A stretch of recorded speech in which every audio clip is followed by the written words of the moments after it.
3개월에 걸친 공론화 과정이 마무리돼 정부는 그 결과에 따라 5, 6호기 건설을 재개하겠다.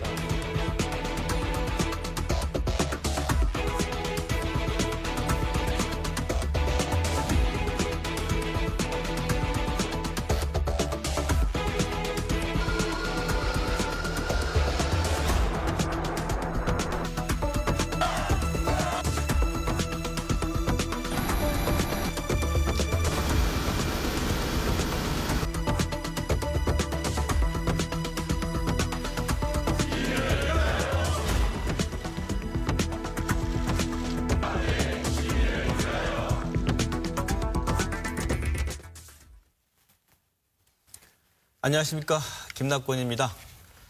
광주시가 최근 시민권익위원회를 조성하고 도시철도 2호선 건설에 대한 공론화위원회를 조성해 나섰습니다. 광주뿐 아니라 민선 7기 들어 각 지자체마다 갈등 해결을 위해 공론화 조성에 나서고 있습니다.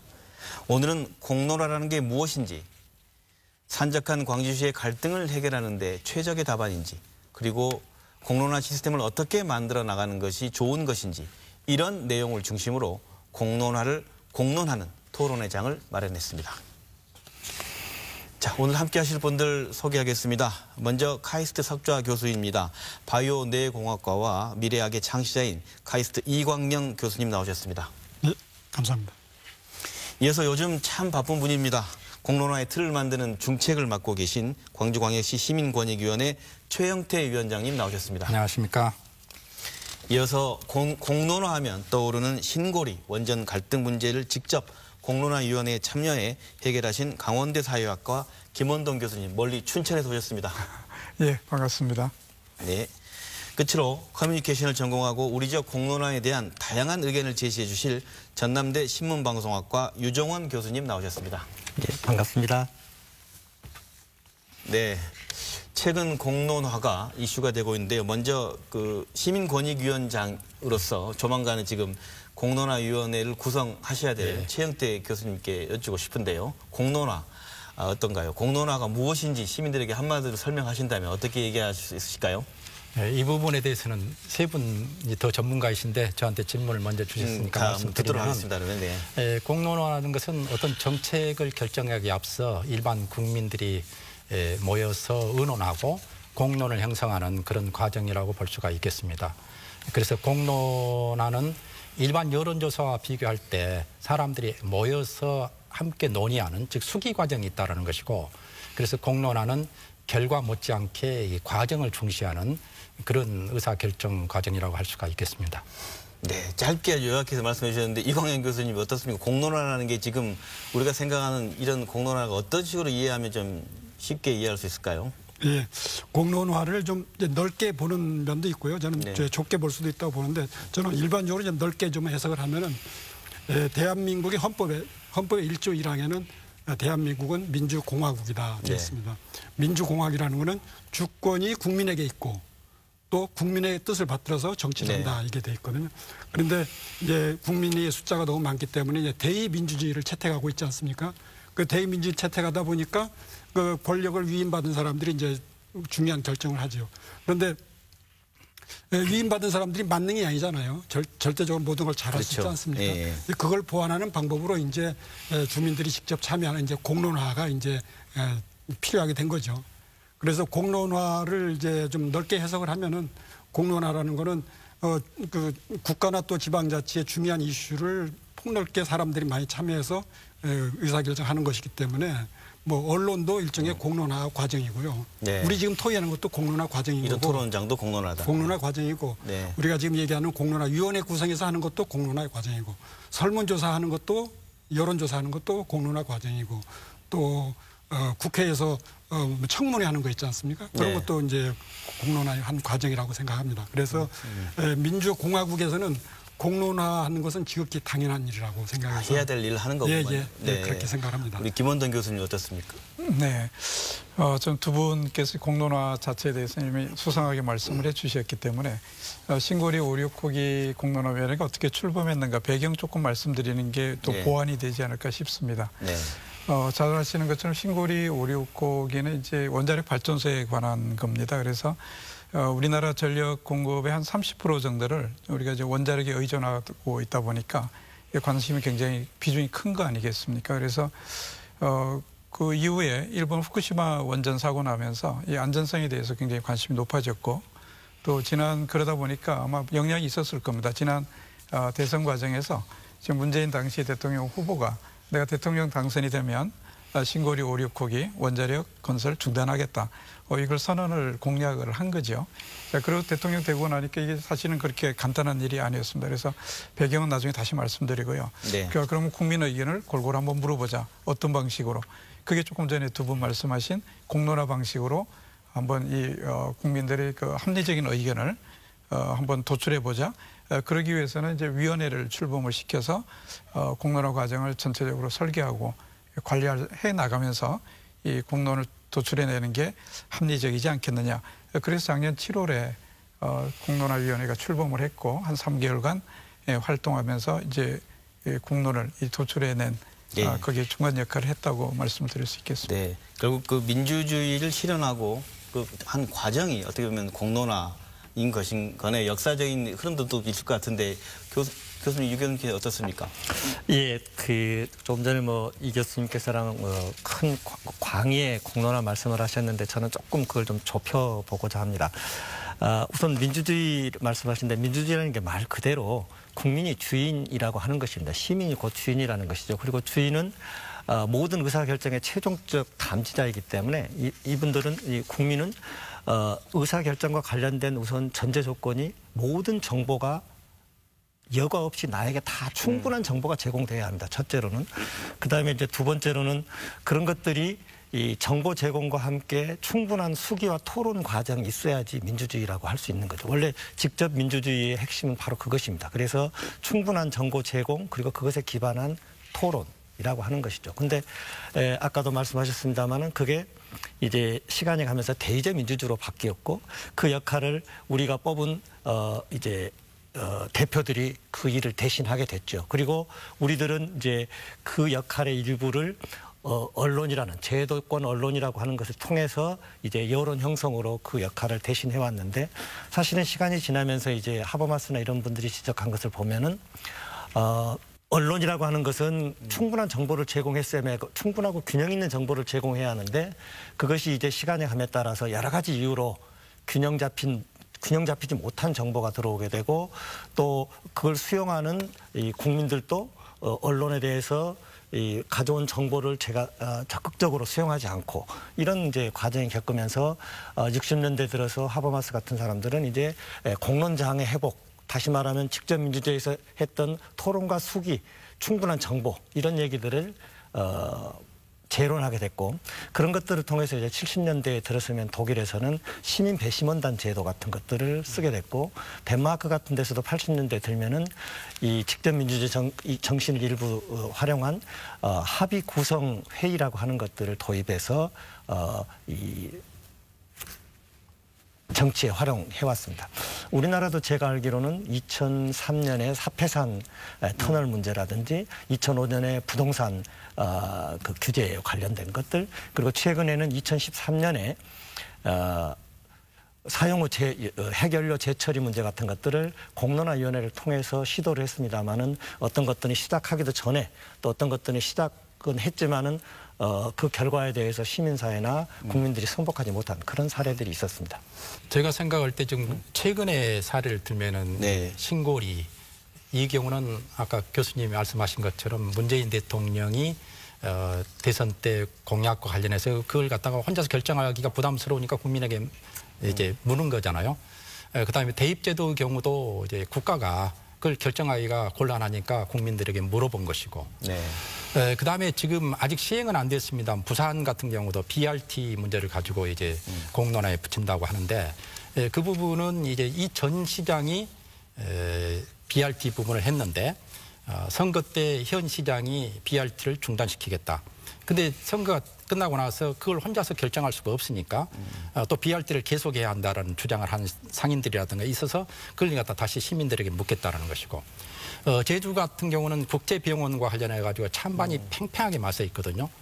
그런데 이제 시장이 전임 시장은 전임 시장에 정당이 집권했기 때문에 그 정권의 좀 취향과 맞는 방식으로 국제병원을 하겠다 했는데 정권이 바꿔지면서 현 정권은 그런 이제 영리병원에 대해서 좀 부정적인 시각을 가지고 네네. 있고 시민들은 찬반으로 팽팽하게 나눠져 있고 그러니까 시장도 결정하기 어려워서 이걸 시민들의 뜻에 따르겠다 이렇게 이제 하는 거거든요. 그 네 가지 사례를 보면 모두가 다 이 정책 결정자가 혼자서 결정할 수가 없으니까 그걸 갖다가 시민들에게 맡긴 형태라고 이렇게 저는 이해를 하고 싶습니다. 최근에 네 가지 사례들은 그렇습니다.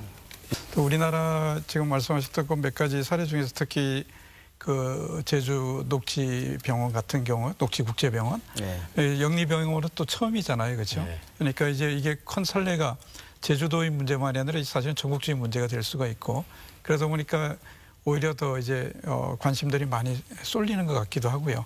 원래 제가 알기로는 14일 날 이게 1차 공론조사 제주도 경우는 하기로 돼 있는데 시민단체들과 이제 조율이 원만치 않아서 그런지 조사 실시를 중단한다고 위원장이 발표를 한 기사를 봤습니다. 그러니까 안심번호 문제 때문에 내부적으로 네. 그래서 뭐 그러저런 것들을 보면 이 공론을 이렇게 상당히 잘 준비해서 정말 중간 과정에도 조율을 잘 해나가야 원만하게 좀 추진되지 않을까. 앞으로 우리나라 전체 한 10여 곳 정도가 지금 이 공론화 방식으로 문제 해결을 해보자는 그런 시도들이 나타나고 있지 않습니까? 그런 점에 좀 주목할 필요가 있는 것 같습니다. 네, 지금 말씀 들어보면 지금 전국적으로 이 공론화에 대한 논의가 이제 늘어나고 있는 추이라는 말씀해 주셨는데 그렇다면 먼저 이 얘기를 이렇게 한번 얘기해 보죠. 공론화에 대한 장점을 먼저 한 말씀 해주시면 어떨까 싶습니다. 이게 늘어나고 있는 것은 뭔가 필요하고 의미가 있으니까 이렇게 늘어나고 있는 것 같은데 어떤 분부터 먼저 말씀해 주실까요? 장점에 대해서. 사실은 여론조사나 또는 가장 좋은 비용은 많이 들지만 제일 크게 결정을 내릴 수 있는 게 국민투표라고 하는 게 있습니다. 근데 국민투표는 한번 결정하면은 바꾸기도 어렵고 또 뭐 이 공론조사에 비하면 엄청나게 많은 비용이 들지요. 그래서 네. 되게 이제 공론조사가 그런 면에서 우리가 대의제 민주주의를 보완하는 차원에서 일반 시민들에게 충분한 정보와 수기와 토론 과정을 겪게 한 그 결과를 우리가 정책에 반영해보자라고 하는 장점이 있다고 생각을 합니다. 다 아시는 것처럼 이게 여러 가지 사회적 갈등을 해소하는 새로운 갈등 모델 해소 방법이 될 수 있다. 이런 점에서도 굉장히 주목을 우리가 할 필요가 있는 것 같아요. 선생님께서 말씀들 하신 것처럼 이 공론화라는 게 일반 여론조사와는 다르게 우리 시민들이 또 대표를 뽑아서 말씀드린 대로 일반 시민들이 모두 매달리기 너무 바쁘니까 네. 우리 중에서 대표를 뽑는 거잖아요. 이분들한테 충분한 전문가들로부터 말씀도 듣게 하고 정보도 듣게 하고 그다음에 자료도 드리고 학습도 하는 거잖아요. 공부도 하고 이렇게 모여서 토의도 하고 이러면서 이전하고는 다르게 일정 수준까지 평균 수준을 끌어올리는 거죠. 네. 그렇게 해서 토의한 결과라서 어떤 결론을 내리니까 그 결론이 아주 합리적이고 모르고 하는 것이 아니라 즉답이 아니잖아요. 충분히 생각하고 토론한 결과니까. 그래서 얼마든지 말씀하신 대로 일반 국민들도 이런 기회를 주면 합리적인 결론에 도출할 수 있다. 또 그다음에 본인들이 참여해서 어떤 결론을 냈기 때문에 그 결과에 대해서 개인 의견이 좀 차이가 있어도 수용성이 굉장히 높습니다. 제가 이제 신고리 옳고 그 마지막 부분에 저희가 여러 질문을 했는데요. 네. 그중에 하나가 뭐였냐면 본인 의사하고 다르더라도 그런 결론이 나라도 수용을 하겠느냐. 네. 그랬더니 93% 이상이 수용하겠다고 답변을 하셨어요. 근데 만약 이거를 정부가 일방적으로 만약 밀어붙여서 이런 결론을 냈다 그러면 이해관계자는 물론이고 일반 국민들이 동의를 굉장히 하기 힘드셨을 거예요. 근데 많은 우리의 대표들이 우리가 직접 참여를 해서 이런 결론에 도달을 하니까 그 과정에서 많은 부분 이해를 했고 할 만큼 얘기했고 따라서 내 의견이 더 반영되면 좋겠지만 다른 결론이 나오더라도 기꺼이 받아들인다. 이 발표가 난 다음에 사실은 이게 환경단체 중심으로는 반대를 많이 했을 거 아닙니까? 중단하라고. 그렇죠. 그런데 이 시민단체들에서도 결과에 승복한다는 발표를 즉각 했거든요. 뭐 이런 것들 자체가 우리에게 충분히 성숙한 민주주의로 가는 또 그러면서 갈등이 또 심각한 갈등으로 사회 균열로 치닫지 않도록 예방하고 차단시키는 네. 그런 의미에서 갈등 해소 모델로 해서 주목받을 수 있는 장점이 있다. 그렇게 말씀을 드릴 수 있겠습니다. 네, 이거 말씀해 저도 주시죠. 네. 그 간접민주주의를 보완할 수 있는 방법으로 이제 공론화가 아주 효과적이라는 생각이 들고요. 또 경제적으로도 이 전체 국민들이나 한 지역민 전체를 대상으로 하는 것이 아니기 때문에 오히려 이것이 비용은 좀 들지만 경제적일 수 있다 이런 생각을 하고요. 다만 제가 이제 최근에 그 사례였던 신고리와 그다음에 대입제도 부분과 관련해서 할 때 대입제도 부분에 대해서는 그 결과 과정에 대해 비판적인 여론이 맞죠. 많이 있기 때문에 많죠. 네. 성공적이었다고 평가되는 신고리를 가지고 제가 좀 말씀을 드려보면요. 신고리와 관련해 가지고 1차 전화 여론조사를 2만 명을 대상으로 했었죠. 그때 보면 건설 재개가 36% 정도, 건설 중단이 27%, 판단 유보가 35%가 나왔어요. 그런데 이것을 판단 유보 35%를 제외하고 건설 재개와 중단을 백분율로 계산해 가지고 환산해 보면은 건설 재개가 57%, 그리고 건설 중단이 43%로 계산할 수가 있습니다. 그 다음에 이제 공청회라든가 어느 정도 정보를 주고 나서 2박 3일 합숙훈련을 하기 직전에 이제 들어가자마자 여론조사를 했었지 않습니까? 어느 정도 정보를 갖고 여론조사를 했는데 그때 결과를 보면은 건설 재개가 44%, 건설 중단이 30%, 판단 유보가 24%, 판단 유보가 좀 줄어들었는데 판단 유보를 빼고 건설 재개와 중단을 다시 두 요소만을 백분율로 계산해 보면은 건설 재개가 59%가 되고 건설 중단이 41%가 됩니다. 그러니까 2만 명을 대상으로 단순 여론조사를 했을 때와 어느 정도 정보를 주고 나서 여론조사를 했을 때 유보 비율에서 이제 줄어들고 이 차이만 있지 찬반으로 보면 거의 비율이 비슷하다는 거거든요. 그 다음에 이들을 대상으로 2박 3일 동안 이제 수기를 했습니다. 충분하게 정보를 주고 토론을 하고 그래가지고 최종 결과가 어떻게 나왔느냐.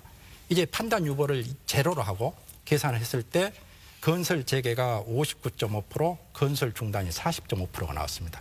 그러니까 2만 명을 대상으로 단순 전화 여론조사를 했을 때의 찬반의 비율과 어느 정도 정보를 주고 했을 때 그리고 2박 3일의 합숙훈련을 받고 했을 때 결과가 찬반으로만 본다면 거의 비슷하다는 것이죠.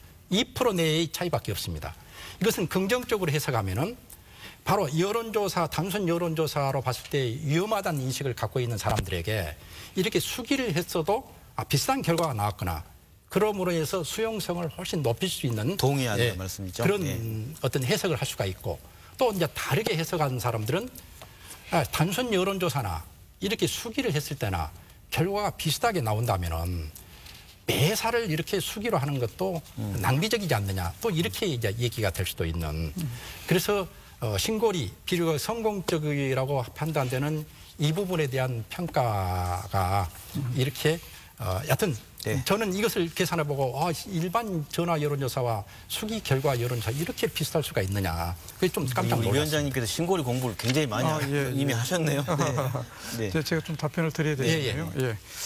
이렇습니다. 처음에 2만 명 조사한 거는 이런 거죠. 일단 우리나라 전체 5천만 중에서 이제 성인 뭐 이렇게 하니까 3천만 이상 되지 않습니까? 그러니까 워낙 많기 때문에 한 2만여 명 정도는 이렇게 의견을 이렇게 분포를 봐야 전체 이제 정상적인 분포를 알 수 있다 이런 관점에서 일단 나눈 거고요.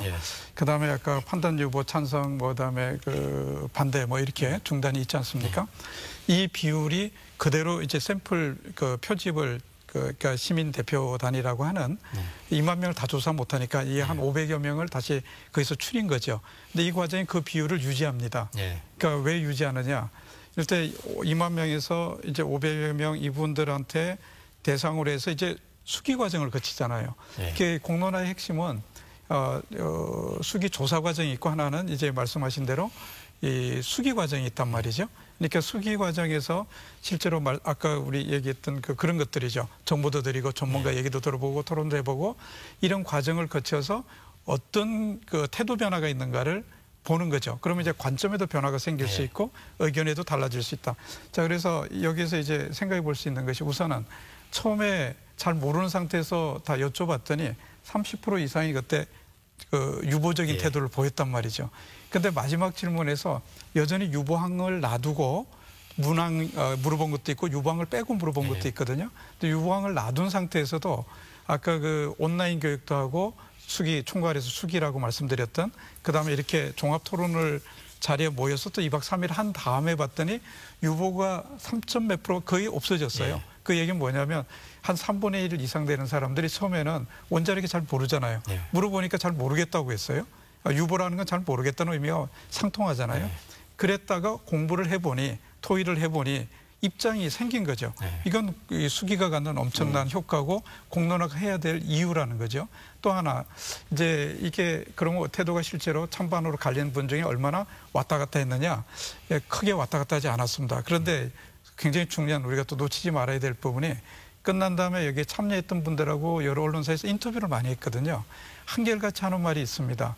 똑같은 결론이 나왔더라도 이거는 똑같은 결론이 아니다. 내 입장이 똑같아. 전에는 모르는 상태에서 찬성을 했고 반대를 했고 그런데 이번에 충분히 들어보니 결론은 내 역시 처음하고 같았지만 이게 질적 수준이 이게 의미가 완전히 달라진 거죠. 그러니까 이런 것들이 이제 참여했던 분들에게 갖는 효과일 뿐만이 아니라 그 내용이 다 온라인 또 인터넷 통해서 또 언론 보도 통해서 쭉 나가기 때문에 시민들 전체가 국민들 전체가 이 공론화 과정에 참여한 의미가 있고 그에 대한 식견이 또 판단력이 굉장히 높아진다. 이런 점에서 그렇군요. 고려해 볼 필요가 그렇죠. 있다. 그러니까 여론조사로 함에도 불구하고 국민들이 거기에 대해서 반신반의하면서 논란이 지속될 때 그런 경우 수기라는 이 과정, 즉 공론화 과정을 거쳐서 하면은 좀 더 빨리 이게 정리가 될 수 있다라는 수용성이 높아지는 그런 점에서 저는 공론화의 의미가 있지 않나 생각합니다. 저는 그 장점하고 아울러서요. 이를 지금 추진하고 있는 이 공론화위원회가 성공하기 위해서는 무엇이 필요할까 이런 얘기를 함께 얘기를 해보고 싶습니다. 첫째 이게 가장 중요하다 보는 게 이제 절차의 정당성인 것 같아요. 그러니까 충분한 시간이 주어지고 또 공론화위원회 위원 구성이 타당해야 되고 그러니까 가장 중요한 게 어떤 이슈가 있을 때 그 이해 당사자들이 동일한 비율로 적절한 비율로 참여할 수 있는 게 보장되고 또 충분히 논의할 수 있는 시간이 주어지고 그래야지 결과에 대해서 주민들이 또는 국민들이 수긍을 하지요. 근데 그것이 어긋나게 되면 처음부터 어긋나게 되면 이제 결과가 수용되지 않고서 문제가 생길 거라고 보고요. 그래서 이제 장점으로 보면은 이런 정당한 아니 합리적인 절차를 거쳐 가지고 공론화위원회 구성되고 결론을 내면은 아주 훌륭한 결과를 사회에서 수용하는 결과가 나오기 때문에 당연히 좋은 장점을 발휘할 수 있죠. 근데 이런 절차를 이제 충족하지 못하고서 일을 진행한다든지 그러면 또 단점으로 나타나고요. 또 한 가지는 사안에 따라서 제가 보기에는 사안에 따라서 공론화위원회에서 논의하기 좋은 적절한 사안이 있고요. 또 그렇지 않은 사안이 있는 것 같습니다. 그래서 이제 거기에 맞는 주제를 이슈를 잡아서 해야 되지 않나 이런 생각이 듭니다. 그 지금 말씀 나누다 보면 자연스럽게 공론화의 장점 얘기하시고 근데 듣는 시청자 입장에서는 공론화가 만사냐라는 또 생각을 가질 수 있어요. 어떻게 보면 공론화를 완성을 위한 보완점이라는 측면도 될 수 있을 것 같은데 이 공론화가 만사냐는 부분에 어떤 점들이 보완돼야 된다든가 단점은 뭐라든가 얘기를 좀 간략하게 서로 자유롭게 토론해 주시면 어떨까요? 어떤 부분 제가 먼저 말씀드리겠습니다. 공론화 지금 김 교수님께서 이제 원정 공론화에 참여하신 그 경험을 쭉 말씀해 주셨는데 제가 이제 검증위원회의 검증 보고서를 한번 이렇게 리뷰를 해봤어요.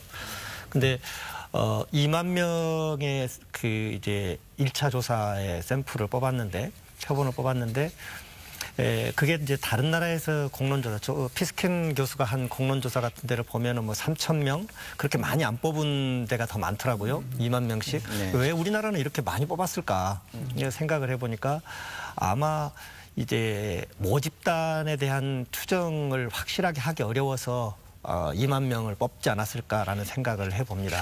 그러니까 다시 말하면 전화조사를 통해서 이 응답할 수 있는 사람의 숫자가 보통 우리가 전화가 오면 그냥 여론조사 어쩌고 하면 막 끊어버리는 경우가 많지 않겠습니까? 그러다 보니까 그런 것들에 대해서 전화조사를 해서 응대한 사람과 전화조사를 해서 끊는 사람 간의 이 같은 1대1의 동과 관계냐 아니냐를 보완하는 방식의 하나로 2만 명이라고 하는 샘플을 뽑았지 않았을까. 그리고 그 세팅은 최초 9만 명 정도의 전화를 해서 2만 명 정도 뽑은 것으로 24.5% 정도가 이제 말하자면 그 전화 성공률이라고 말할 수 있죠.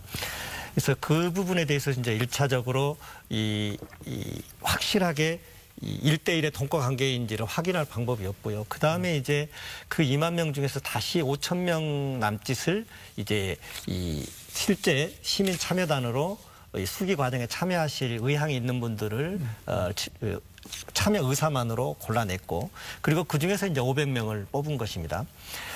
그렇다고 하면 그 과정에서 애초에 2만 명의 표본 구성을 그대로 500명까지 가지고 오시긴 했지만은 그 과정에서 이제 모집단을 그대로 추론하는 것이 그리 만만한 일은 아닐 것이다라고 봅니다. 물론 결과가 다행스럽게 잘 나와서 이제 그런 논란을 조금 불식하긴 했습니다만은 뒤에 이제 대입 공론화 문제를 놓고 보면은 첨예하게 다시 갈등으로 간 걸 보면 설계나 이런 것들이 매우 중요하다라는 생각을 하고요.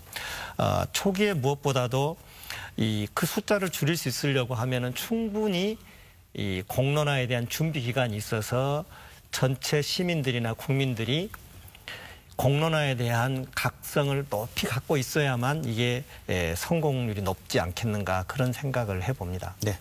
그 하나 여쭤보고 싶은 것은 이제 신고리나 대입제도 같은 경우 보면은 예산이 꽤 많이 들었거든요. 예를 들어서 신고리 같은 경우는 37억, 대입제도는 18억 정도 들었는데 공론화위원회도 있고 검증위원회, 자문위원회, 소통협의위원회 이런 것들이 있지 않습니까? 그래서 신고리나 대입제도 같은 모형을 따를 경우 설령 좀 축소를 하더라도 경비가 많이 드는데 지자체 단위에서 이런 것을 운영하게 될 경우 작은 경비로 효율적으로 이제 해야 한다는 그런 필요성이 있지 않습니까?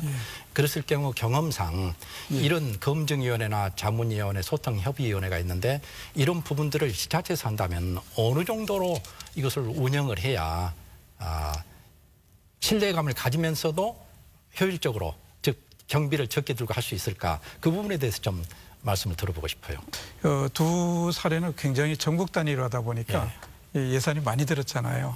그러니까 실제로 이제 서울로 이제 제주도에 계신 분까지 비행기 타고 오시면 경비 다 드리고 2박 3일 또 계신 동안 또 경비 드리고 그죠? 어린 때들도 또 이렇게 전국에 버스 대절해서 다 이렇게 오시게 하고, 그렇지만 이제 광주나 이렇게 자치단체 수준에서 할 때는 아무래도 범위가 제한돼 있고 그러니까 아마 경비는 대폭 제가 보기엔 줄어들지 않을까 싶습니다. 그러니까 모이기도 좀 수월하시고 그분들 수고료 최소한의 실비 드리는 것도 대폭 줄어들 수 있을 것 같고, 이제 그런 부분이 있을 것 같고요. 또 사안에 따라서 이제 사실 공론화위원회 자체 운영하는 거에 뭐 얼마 들겠습니까? 그러니까 문제는 이제 그 샘플 사이즈라든가 조사 기간 조사 비용이 또 만만치 않잖아요. 그러니까 그런 부분을 어느 선에서 결정하느냐, 그건 이제 위원회에서 잘 좀 이렇게 조율을 해보면, 그다음에 뭐 여러 위원회 중간 자문도 있고 뭐 검정보고서위원 다 있지만 모두 다 그렇게 꼭 있어야 되는가에 대해서는 또 한 번 더 생각해 볼 필요가 그것도 사안에 따라서 좀 있지 않나, 이런 생각을 좀 해봅니다. 그래서 몇 가지 항목을 놓고 그렇게 좀 따져보면 적은 비용으로도 어느 정도는, 물론 일반 여론조사보다는 저는 훨씬 많이 든다고 생각합니다. 그렇기 때문에 경제성 면에서도 효과는 굉장히 크지만 사실은 가려서 해야 된다는 생각이 더 많습니다. 지금 공론화가 이제 만능이냐 그런 얘기를 하고 있지 않습니까? 저는 물론 뭐 장점이 많이 있지만 만능이라고 볼 수는 없죠. 그 중에 첫째가 저는 그 이슈의 적합성이라고 생각이 됩니다.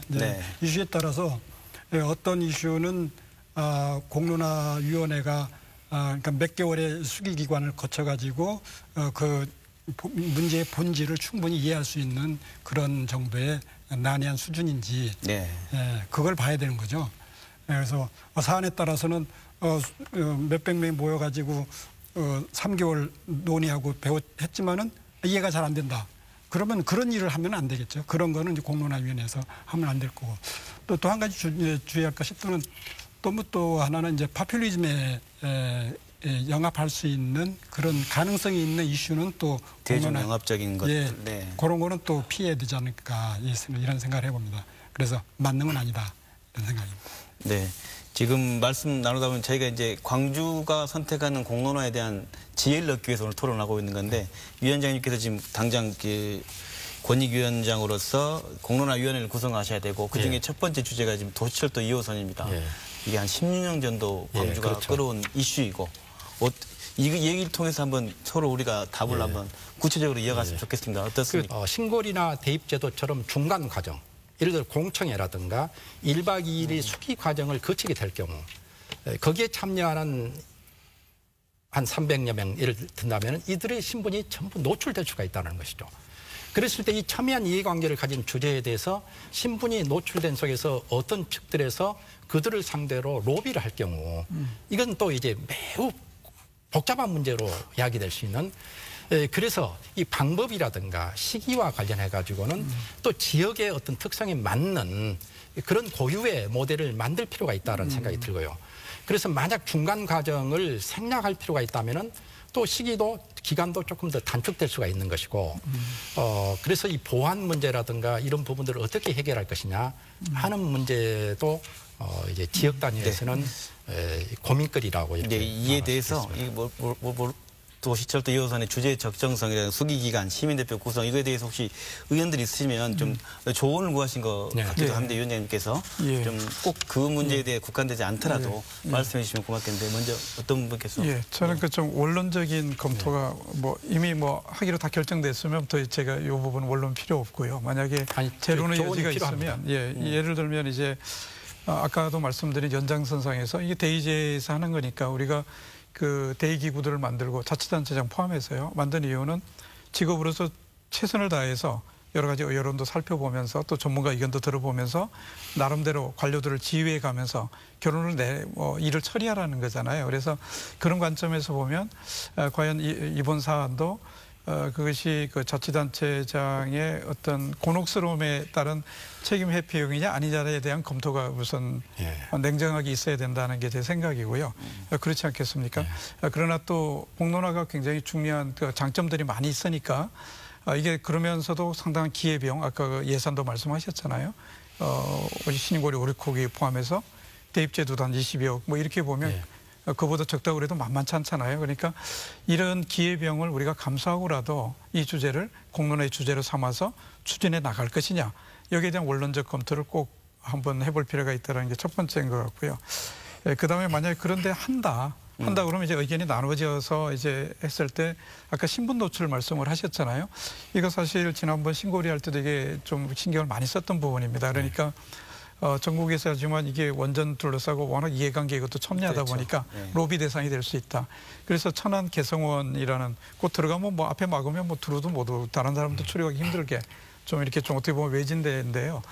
그게 이제 본인들 오시게도 했고 그다음에 이제 마지막 그 수기기간 끝나고 최종 2박 3일 한 다음에도 본인들이 원치 않은 분들은 촬영도 못하게 했습니다. 언론사들이 다 왔지만.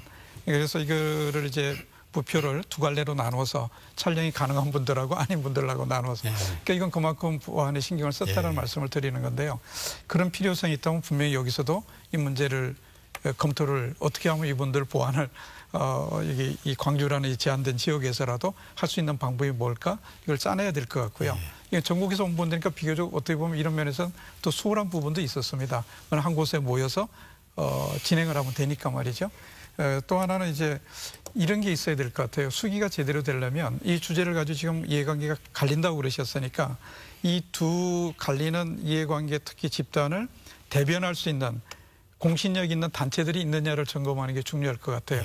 신고리 같은 경우에도 건설 재개를 주장하는 쪽의 대표단체, 그다음에 중단하자는 쪽의 단체 이 두 개가 딱 나눠져 있었기 때문에 본인들이 물론 조율도 했고요.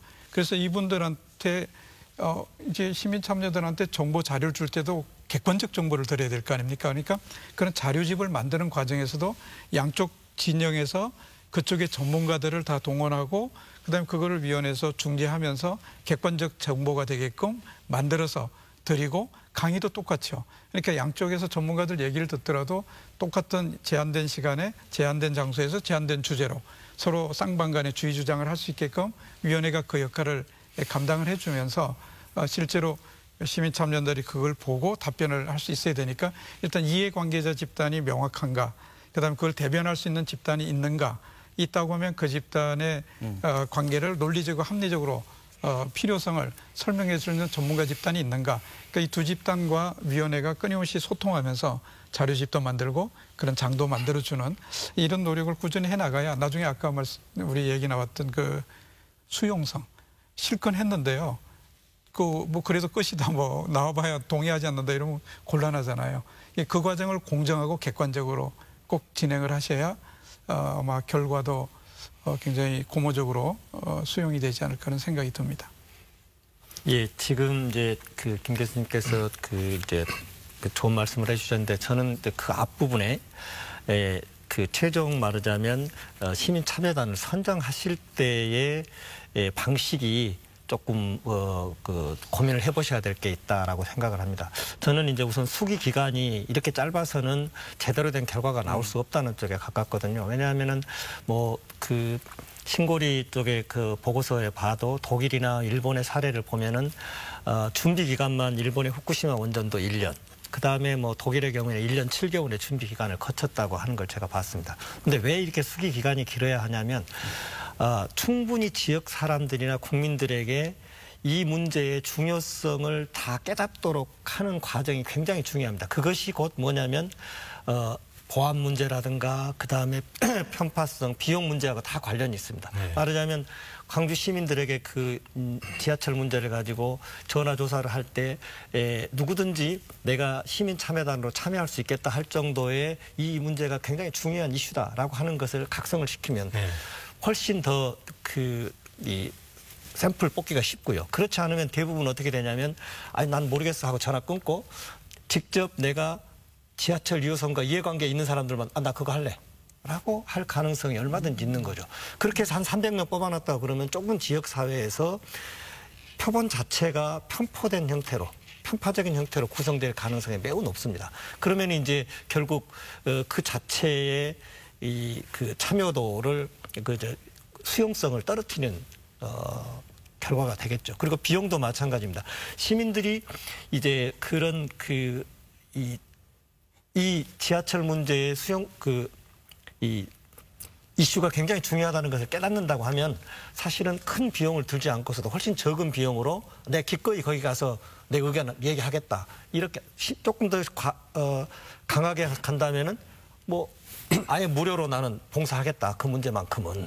이렇게 나올 수 있을 정도까지 돼야 되지 않을까 싶습니다. 그래서 수기 기간이 충분히 길어야 하고 그 수기 기간이 길어야 할 데서 가장 중요한 것은 지역 언론의 역할입니다. 지역 언론이 이 문제를 얼마나 지역민들에게 중요한 이슈로 잘 띄울 수 있겠느냐 하는 것이 핵심이라고.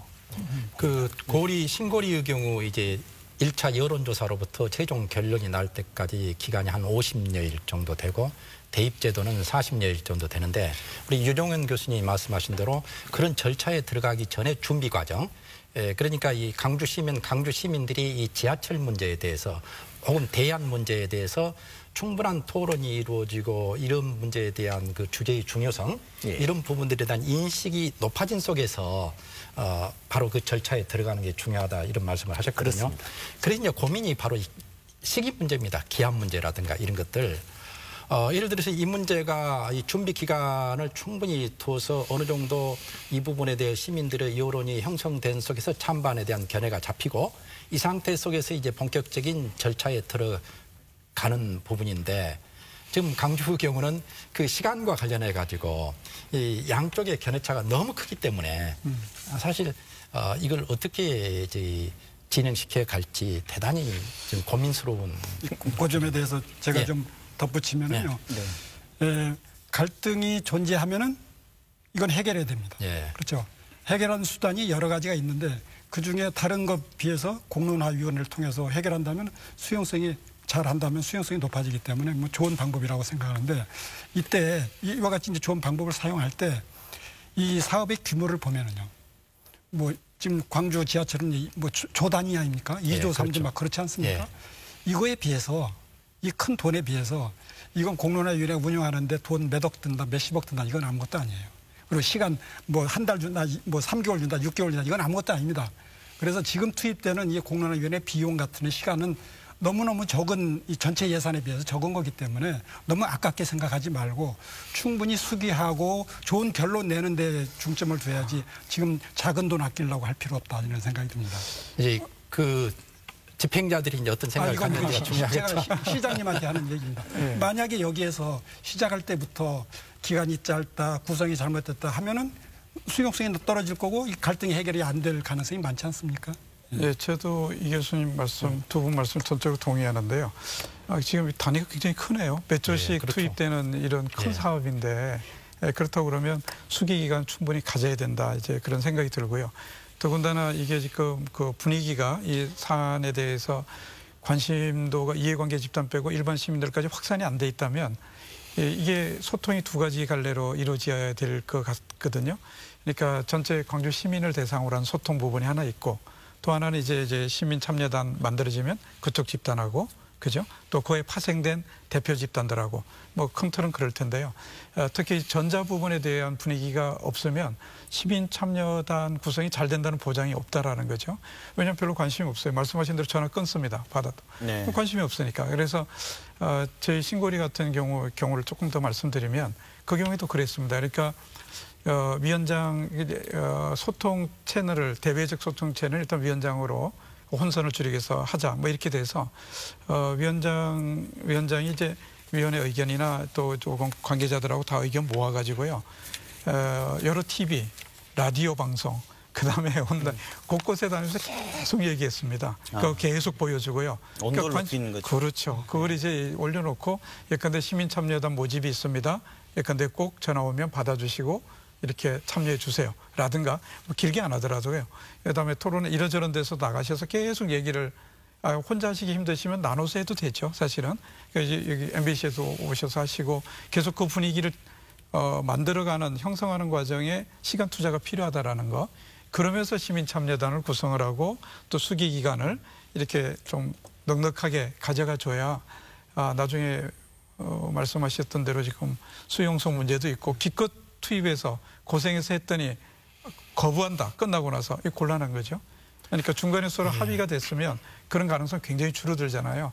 그러니까 위원 구성에서부터 사실은 공론화위원회 구성부터 제3자가 동의할 수 있게끔 지역사회에 좀 권위 있는 조직이나 단체로부터 추천을 받고 양쪽 집단이 대변하는 양쪽 집단이 있으면 그 집단들한테 재척 기회도 드리고 이분은 안 되겠다면 그분 빼셔야 되고요. 그리고 남은 분들 중에서 또 선별해서 구성을 하고 공론화위원회 똑같이 그렇게 했습니다. 친골이라든가 이런 경우는 여론 공론화에 들어가기 전에 이제 찬반이 한 40 아까 그 유보자를 빼면은 42%대 뭐 58% 이런 식으로 돼 있는데 만약 일반 여론조사에서 이 어떤 주제에 대한 찬반의 어떤 그 차이가 현격하게 많을 경우 그런데 공론화를 통해서 그게 뒤집어질 경우 이런 경우 또 이 수용성 문제에 대한 고민이 있지 않겠습니까? 예를 들어서 이 찬반이 비슷비슷한 경우 일반 여론조사에 그럴 경우 이제 공론화를 통해서 어떤 결과가 나오면은 그 부분에 대해서 수용성이 더 높은데 이제 찬반의 차이가 심할 경우 그게 공론화에서도 그 비율로 가버린다면은 수용성에서 이제 문제가 없는데 이 공론화의 어떤 결과와 일반 여론조사의 결과가 현격하게 차이가 날 경우 이 수용성 문제 이건 또 다른 갈등을 야기시킬 수도 있지 않을까 또 그런 우려도 있을 것 같아요. 그럼 말씀하셨던 그래서 지금 좀 전에 제가 말씀드렸던 대로 위원회 구성부터 공신력 있게 위원들 구성을 해야 된다라는 게 처음인 것 같고요. 그다음에 이제 아까 그 시민 소통 부분을 강화해서 실제로 그런 오해의 소지를 그러니까 위원회가 구성되고 나서도 그 몇 가지 원칙 많이 얘기하는 대로 공정성, 투명성 뭐 이런 거 있잖아요. 객관성. 이런 것들을 굉장히 부각을 시키고 그게 계속해서 시민들한테 진행 과정에서 저는 전달이 돼야 된다고 봅니다. 시민 참여단은 물론이고 그러니까 이제 끝나면 저희 같으면 회의하면 회의 모든 자료를 끝나자마자 매주 정기 회의하면 언론 브리핑하고요. 그다음에 온라인 들어가 보면 다 나와 있습니다. 그날 있었던 행사들이 다. 그래서 이게 누구나 뭐 이렇게 온라인 통해서든 아니면 뭐 여러 가지 방법으로 이 정보들을 접할 수 있게 해주는 것. 이제 그 과정이 탄탄하면 탄탄할수록 아까 그 설령 결과가 뒤집어져도 물론 반발은 있을 겁니다. 그래도 그 충격은 훨씬 많이 흡수되지 않을까. 우리가 할 수 있는 건 최선을 다하는 건 거기까지가 아닐까 싶습니다. 네, 지금 말씀하신 것처럼 지금 공로나 도시철도 2호선 말씀하셨지만 지역의 갈등이 굉장히 현안 문제가 많습니다. 각자 토론자들께서 이런 게 좀 공론화에 해볼 만한 주제가 아닌가. 지금 현재 위원장님도 고민하시는 안들이 있을 건데 지역 현안 중에 이런 부분들은 좀 공론화에 한번 붙일 만한 주제에 대한 얘기를 해주신다면 간략하게 어떤 의견이 있으신가요? 유승 교수님이 먼저 말씀해 보십시오. 네. 예, 지역 공론화 주제거리로요. 현재 지금 제가 파악하고 있기로는 광주시가 갈등관리심의위원회 같은 데서 지역에 50억 이상 되는 사업에 놓고 이게 지금 이제 갈등관리 중점 대상인지 아닌지를 놓고 3단계로 나눴던데 가장 등급이 센 1등급은 없고요. 2등급하고 3등급으로 나눠져 있는데 대표적인 것이 이제 공항 이전 문제라든지 또 우리 지하철 2호선 또 무등산 방공포대 그다음에 여기 시내에 있는 복합문화센터 이런 것들에 대한 사안들을 대표적인 것으로 들었는데 부분적으로는 그런 것들도 충분히 이 공론화의 대상이 될 수 있겠지만 제 개인적으로는 사실은 지역의 좀 더 큰 주제 예를 들자면은 미세먼지 문제 같은 것들을 우리가 저감할 때 어떤 정책을 쓸 수 있겠는지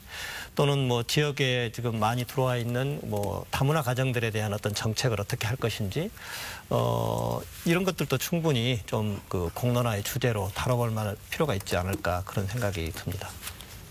그러니까 신고리의 경우 찬반 문제와 더불어서 미래의 어떤 에너지 정책에 대한 부분에서 또 좋은 시사점을 받았지 않습니까? 그래서 공론화라는 것은 현재 쟁점이 되고 있는 주제들에서뿐만이 아니라 앞으로 어떤 우리가 바람직스럽게 사회를 이끌어가기 위해서 해결해야 할 주제들, 예를 들면 미세먼지라든가 이런 부분들도 이제 공론화의 주제로 좋다 이 말씀으로 저는 이해를 하고 싶습니다. 예, 한 가지 덧붙인다면 이제 제 개인적인 생각입니다만 대입 공론화가 왜 이렇게 논란에 휩싸이게 됐을까를 보면은 저는 대입 공론화 위원 측에서 욕심을 좀 많이 낸 게 아닌가 하는 생각이 듭니다. 4개의 수능 절대평가냐 상대평가냐 하는 정도와 한 가지 정도 더만 가지고 간단하게 이 공론화 조사를 했어야 되는데 패키지로 묶어가지고 그걸 여러 가지 것들을 동시에 다 물어보다 보니까 그 결과의 수용성이 매우 떨어진 게 아닐까 싶습니다. 좀 작은 것들은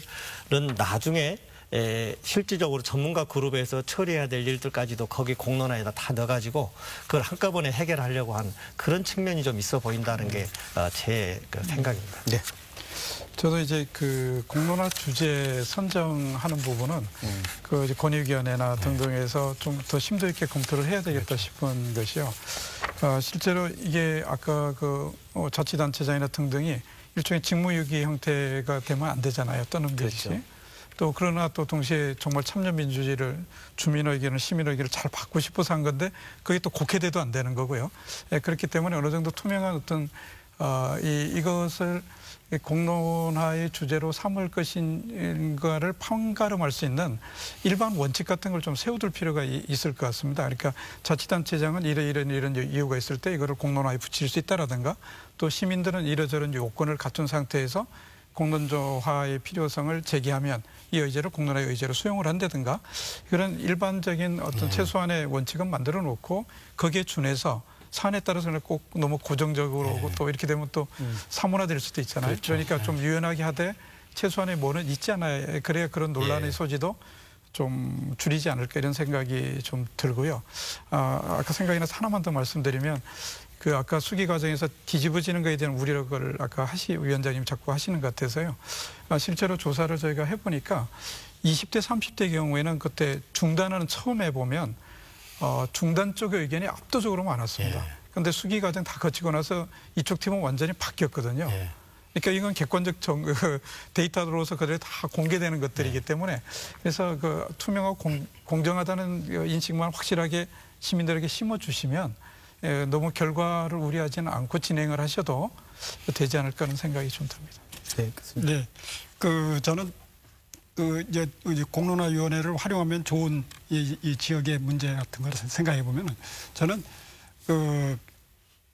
우리가 권한을 위임해서 의사결정할 수 있도록 해준 그런 위임받은 사람들의 자기 자신들의 이해관계에 관련된 사항들. 예.